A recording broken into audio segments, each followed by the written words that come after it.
ہمارے محلے میں ایک بزرگ فوت ہو گئے، عمر رسیدہ تھے، اللہ ان کی مغفرت فرمائے۔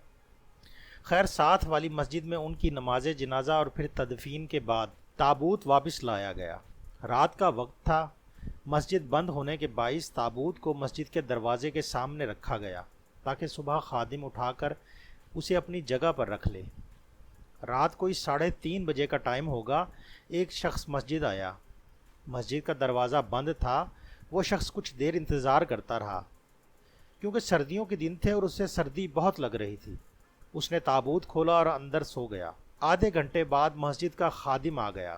خادم نے ایک نمازی کی مدد سے تابوت کو محراب کے ساتھ بنی مخصوص جگہ پر رکھ دیا۔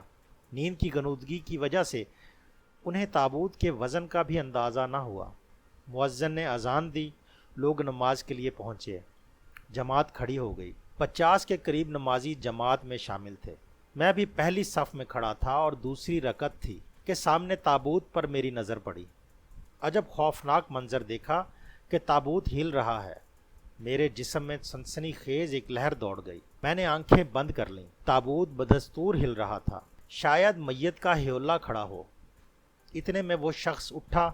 اس نے تابوت سے سر باہر نکال کر پوچھا، تم لوگوں نے نماز پڑھ لی؟ اتنا کہنا تھا کہ لوگوں کی دوڑیں لگ چکی تھیں۔ میں تو الٹے پیر 1000 کی سپیڈ سے گھر کی طرف دوڑا۔ گھر پہنچ کر معلوم ہوا کہ میں ننگے پیر ہی گھر پہنچا ہوں۔